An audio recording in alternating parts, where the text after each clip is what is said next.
Hello everyone, मैं M के मल्होत्रा आप सभी को अपने यूट्यूब चैनल मल्होत्रा क्लासेज पे स्वागत करता हूँ। दोस्तों, आज के इस वीडियो लेक्चर में हम देखेंगे सौर मंडल का पार्ट 4। यदि आप पार्ट 1, 2 और 3 नहीं देखे हैं तो इसका लिंक मैंने नीचे डिस्क्रिप्शन एवं ऊपर आई बटन पर दे दिया हूँ, तो आप लोग वहाँ से जाकर पार्ट 1, 2 और 3 को विजिट कर सकते हैं। तो चलिए शुरू करते हैं आज का लेक्चर पार्ट 4। तो पार्ट 3 में इससे पहले का जो पार्ट था उसमें हम सूर्य और बुध ग्रह के बारे में देख लिए है। तो अब जो है इस वीडियो लेक्चर में हम देखेंगे शुक्र ग्रह से, ठीक ना। तो शुक्र ग्रह जो है यह दूरी के हिसाब से दूसरा ग्रह है एवं आकार में छठा बड़ा ग्रह है। यानी कि दूरी के हिसाब से शुक्र ग्रह जो है 2 नंबर पे आता है, ठीक ना। 1 नंबर पे बुध आता है और 2 नंबर पे शुक्र। और आकार में बात करें, आकार में तो यह छठा है, आकार में छठा बड़ा ग्रह है तथा दूरी के हिसाब से दूसरा ग्रह है। और यह जो शुक्र ग्रह जो है पृथ्वी का सबसे निकटतम ग्रह है। पृथ्वी का सबसे निकटतम ग्रह है। चलिए अब हम देख लेते हैं सूर्य और शुक्र ग्रह के बीच की दूरी कितना है। तो सूर्य और शुक्र ग्रह के बीच की दूरी है 108 मिलियन किलोमीटर। और शुक्र ग्रह जो है पृथ्वी का एक चक्कर यानी कि परिक्रमा करने में एक चक्कर या परिक्रमा करने में 255 दिनों का समय लगाता है। और अपने अक्ष पर शुक्र ग्रह जो है अपने अक्ष पर 243 दिनों में घूम जाता है। यानी कि शुक्र ग्रह पे जो है एक वर्ष बराबर 255 दिन होता है और एक दिन बराबर 243 दिन। जैसे पृथ्वी पर एक दिन होता है 24 घंटा का, ठीक उसी तरह से शुक्र ग्रह पे एक दिन, शुक्र ग्रह का एक दिन पृथ्वी का 243 दिन के बराबर होता है। चलिए अब हम देखते हैं कि शुक्र ग्रह को चमकीला ग्रह या सबसे गर्म या सांझ का या भोर का तारा क्यों कहा जाता है। तो चूंकि शुक्र ग्रह के जो सतह पर जो है कार्बन डाइऑक्साइड गैस पाया जाता है। यानी कि शुक्र ग्रह का जो सतह है उस पर अत्यधिक मात्रा में कार्बन डाइऑक्साइड पाया जाता है, जो सूरज से आने वाले किरणों को, जो सूरज से आने वाले रोशनी को अत्यधिक मात्रा में अब्जॉर्प्शन यानी कि अवशोषण करता है, जिसके कारण यह ग्रह चमकता दिखाई देता है। यानी कि सबसे चमकीला ग्रह शुक्र और सबसे गर्म ग्रह शुक्र और सबसे सुंदर ग्रह भी शुक्र है। हमारे सौरमंडल में जितना ग्रह है उसमें से सबसे सुंदर शुक्र ग्रह है। चलिए अब हम देखते हैं कि इसे सांझ का तारा या भोर का तारा क्यों कहा जाता है। तो चूंकि शुक्र ग्रह जो है हमें अंतरिक्ष में शाम के समय पश्चिम में दिखाई देता है तथा सुबह के समय पूरब में दिखाई देता है, इसीलिए शुक्र ग्रह को सांझ एवं भोर का तारा कहते हैं। और यह जो है व्यास, घनत्व और आकार में लगभग पृथ्वी के समान है, इसीलिए इसे पृथ्वी का बहन या पृथ्वी का जुड़वा बहन या फिर पृथ्वी का सहोदर कहा जाता है। एग्जाम में पूछता है कि पृथ्वी का बहन किसे कहते हैं, तो पृथ्वी का बहन शुक्र को कहते हैं, पृथ्वी का सहोदर तो शुक्र को कहते हैं, और पृथ्वी का भगिनी तो शुक्र को कहते हैं, और सांझ का तारा शुक्र को कहते हैं और भोर का तारा शुक्र को कहते हैं। चलिए अब हम देख लेते हैं कि शुक्र ग्रह जो है बाकी अन्य ग्रह के अपेक्षा ये सूर्य का परिक्रमा पूरब से पश्चिम की ओर करता है। बाकी सौरमंडल में जितना ग्रह है वो सब क्या करते हैं, अरुण को छोड़कर अरुण ग्रह भी क्या करता है, तो सूरज के पूरब से पश्चिम की ओर परिक्रमा करते हैं, और शुक्र ग्रह भी सूरज का परिक्रमा पूर्व से पश्चिम की ओर करता है।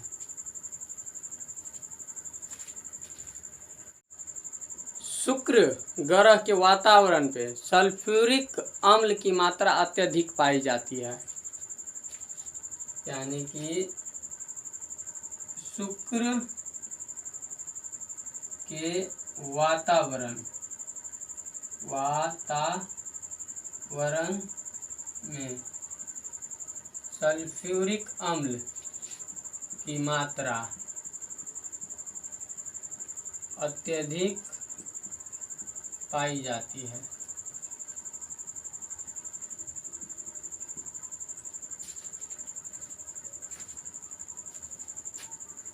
चलिए हम पृथ्वी के बारे में देख लेते हैं। तो पृथ्वी जो है दूरी के हिसाब से तीसरा ग्रह एवं आकार के हिसाब से पांचवा बड़ा ग्रह है। यानी कि सूर्य से दूरी के हिसाब से बात किया जाए तो पृथ्वी 3 नंबर पे आता है। कितने नंबर पे? 3 नंबर पे। और पृथ्वी और सूर्य के बीच की दूरी 150 मिलियन किलोमीटर है। पृथ्वी और सूर्य के बीच की दूरी 150 मिलियन किलोमीटर है और यह आकार में पांचवा बड़ा ग्रह है। आकार में पांचवा बड़ा ग्रह है दूरी के हिसाब से दूसरा ग्रह है और इसका दूरी सूर्य से इसका दूरी 150 मिलियन किलोमीटर है। पृथ्वी जो है वो ध्रुवों पर चपटा है, इसीलिए पृथ्वी को भू-आब कहा जाता है। पृथ्वी जो है ध्रुवों पर चपटा है, इसीलिए पृथ्वी को भू-आब कहा जाता है। भू-आब का मतलब होता है पृथ्वी के समान। और पृथ्वी जो है सूर्य का एक परिक्रमा करने में 365 दिन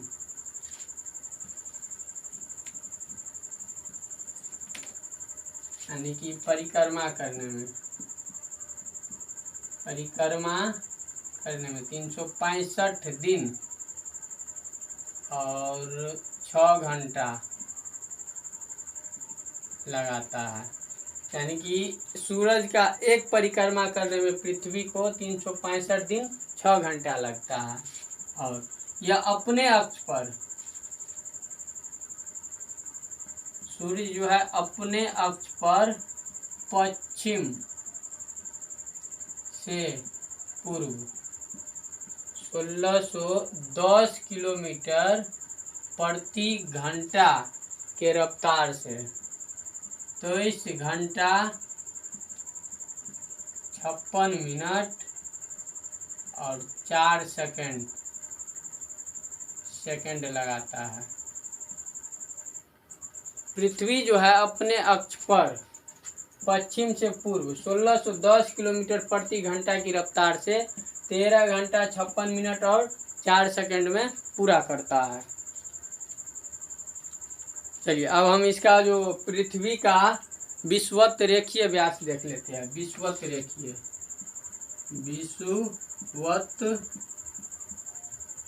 रेखीय व्यास। तो पृथ्वी का विषुवत रेखीय व्यास है 12,756 किलोमीटर और इसका ध्रुवीय व्यास, पृथ्वी का ध्रुवीय व्यास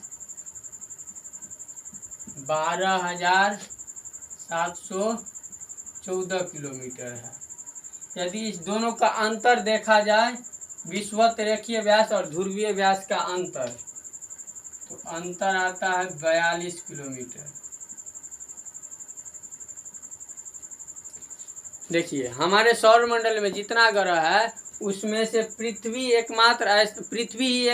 एकमात्र ऐसा ग्रह है जिस पर जीवन संभव है। तो पृथ्वी पर जीवन संभव क्यों है? तो यहाँ पर जो पानी जो है वो तरल अवस्था में रहता है तथा इसका अपना एक वातावरण है जिसमें हमें वायु मिलता है, इसीलिए यह जीने का क्या मतलब जीवन के लिए अनुकूल है। अब हम देख लेते हैं पृथ्वी का घनत्व कितना है। तो हमारे सौर मंडल में जितना ग्रह है उसमें से सबसे ज़्यादा घनत्व पृथ्वी का है। देखिए पृथ्वी का घनत्व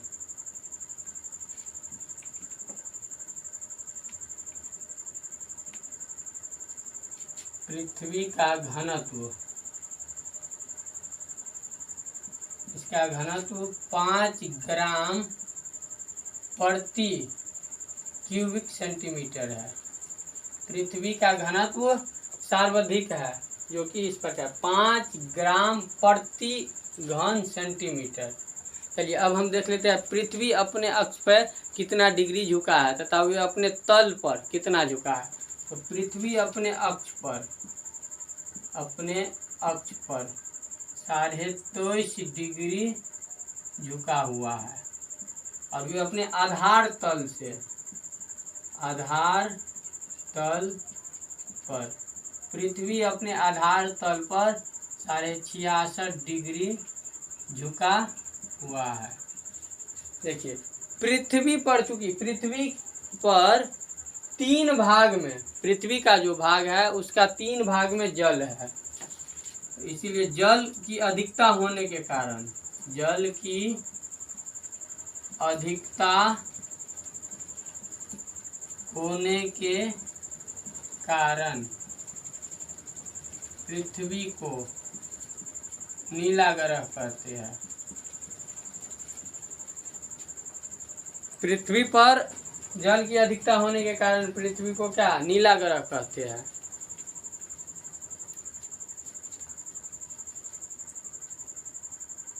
चलिए अब हम देख लेते हैं पृथ्वी की दैनिक गति क्या है।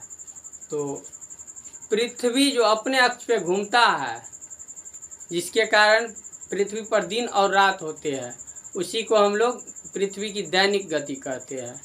यानी कि पृथ्वी के घूर्णन के कारण, पृथ्वी के घूर्णन के कारण दिन और रात होते हैं, दिन और रात होते हैं तथा समुंदर में ज्वार भाटा आते हैं। यानी कि पृथ्वी जब अपने अक्ष पे घूमता है तो 2 घटना घटता है। एक, पृथ्वी पर दिन और रात होता है, तो जिस गति के कारण दिन और रात होता है उसे हम लोग दैनिक गति कहते हैं। क्या कहते हैं? दैनिक गति। और जब पृथ्वी अपने अक्ष पे घूमता है तो समुद्र में उस समय ज्वार भाटा आता है। चलिए अब हम देख लेते हैं कि परिक्रमण के कारण, जब पृथ्वी सूर्य का परिक्रमा करता है तो उसके बाद कौन से घटना घटता है। तो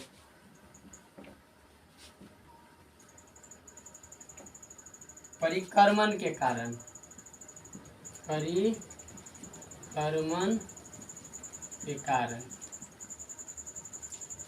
ऋतु परिवर्तन होता है। क्या होता है? ऋतु परिवर्तन।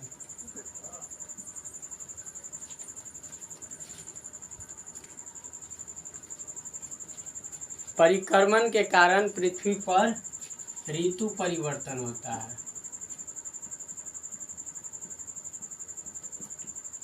और दूर में होता है ध्रुवों पर 6 महीना का दिन और 6 महीना का रात। ध्रुवों पर ये परिक्रमण गति के कारण ही ध्रुवों पर 6 महीने का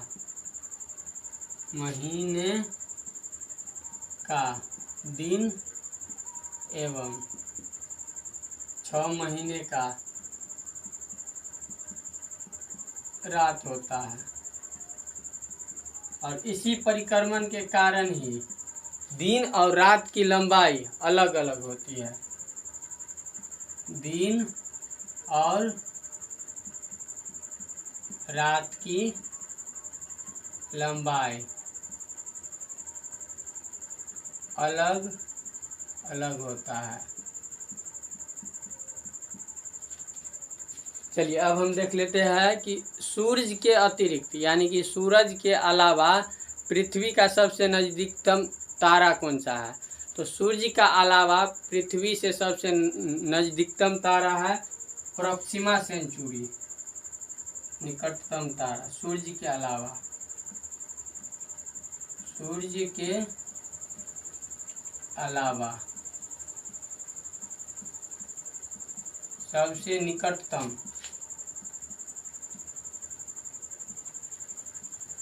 तारा Proxima Centauri, Proxima Proxima century.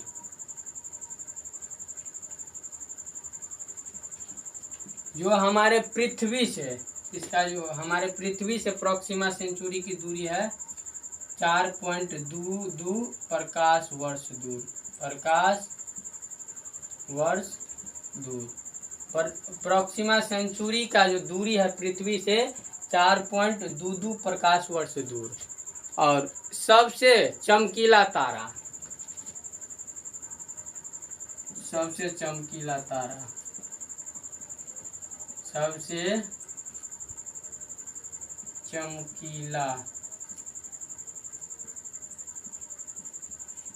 सबसे चमकीला तारा है सबसे चमकीला तारा है साइरस। साइरस या फिर इसे डॉग स्टार बोलते हैं, डॉग स्टार, जो हमारे पृथ्वी से 9 प्रकाश वर्ष दूर है। 9 प्रकाश वर्ष दूर है, यानी कि हमारे पृथ्वी से डॉग स्टार तारा की दूरी 9 प्रकाश वर्ष है। ठीक, और यह सबसे चमकीला तारा है। और हमारे सूर्य के अलावा पृथ्वी का सबसे निकटतम तारा है प्रोक्सिमा सेंचुरी, जो हमारे पृथ्वी से 4.22 प्रकाश वर्ष दूर है। तो चलिए दोस्तों, इस वीडियो में बस इतना ही। मिलते हैं अब किसी दूसरे वीडियो में, तब तक के लिए गुड बाय।